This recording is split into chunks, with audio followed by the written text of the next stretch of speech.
எப்படி இருக்கீங்க? இன்றைக்கி நம்ம கடலைப்பருப்பு சட்னி எப்படி பண்ணுறதுன்னு பார்க்கலாம் வாங்க. அதுக்கு தேவையான பொருள் நார்மல் மிளகா 3, காஷ்மீர் மிளகா 3, கடலைப்பருப்பு 1/2 கப், தக்காளி 3, பூண்டு 4 பல், வெங்காயம் 2, தேங்காய் 1 கப், புளி கொஞ்சமாக, கடுகு உளுத்தம்பருப்பு கொஞ்சமாக, இஞ்சி சின்ன பீஸ், உப்பு தேவையான அளவு, கருவேப்பிலை கொஞ்சமாக எடுத்துக்கோங்க.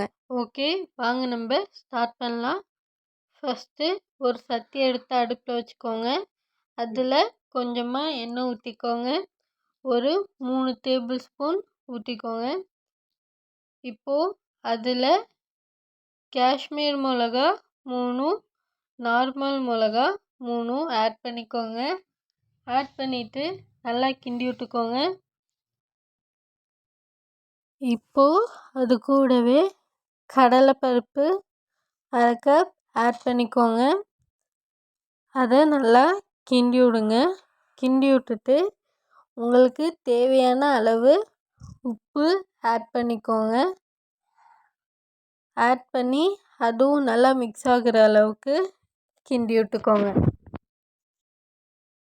பருப்பு நல்லா கோல்டன் கலரில் வந்த பிறகு அது கூடவே 4 பல் பூண்டு கொஞ்சோண்டு இஞ்சும் ஆட் பண்ணிக்கோங்க. ஆட் பண்ணிவிட்டு நல்லா கிண்டி விட்டுக்கோங்க. அடுத்து அது கூடவே கட் பண்ண வெங்காயம் 2 ஆட் பண்ணிக்கோங்க. ஆட் பண்ணி அது நல்லா வதங்கின பிறகு அது கூடவே தக்காளி கட் பண்ணது 3 அதையும் ஆட் பண்ணிக்கோங்க.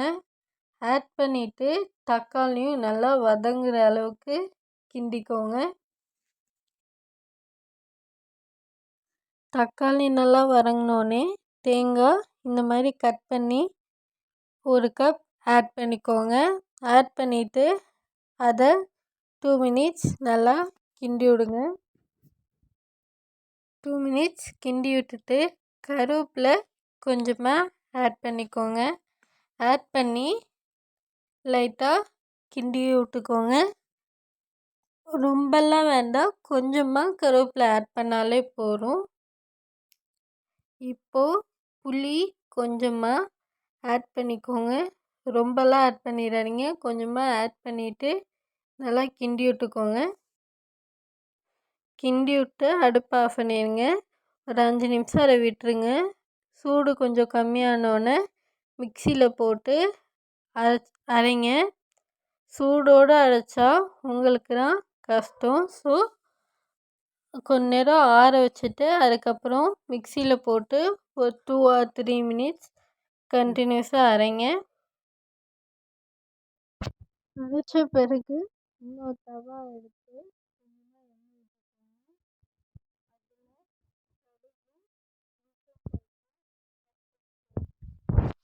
அது நல்லா பொரிஞ்ச பிறகு கொஞ்சமாக பெருங்காயம் ஆட் பண்ணிக்கோங்க.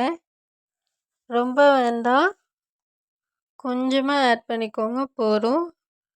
அது கூடவே கருவேப்பிலையும் கொஞ்சமாக ஆட் பண்ணிக்கோங்க. சும்மா ஒரு கைப்பிடி ஆட் பண்ணிக்கோங்க போதும். இதெல்லாம் போட்டு நல்லா பொரிஞ்ச பிறகு நம்ம அரைச்சி வச்சிருந்த சட்னியை ஆட் பண்ணிக்கோங்க. ஆட் பண்ணி கிண்டி விட்டுட்டு 2 or 3 மினிட்ஸ் கழித்து அடுப்பை ஆஃப் பண்ணிடுங்க. கிண்டி விட்டுட்டு ஆஃப் பண்ணுங்கள். ஃபைனலாக நம்ம சட்னி ரெடி. இப்போ இந்த சட்னியை நீங்கள் இட்லி தோசைக்கும் சாதத்துக்கும் பெரட்டி கூட சாப்பிட்லாம். தேங்க்யூ, பாய். லைக் பண்ணுங்க, ஷேர் பண்ணுங்க, கமெண்ட் பண்ணுங்க, மறக்காம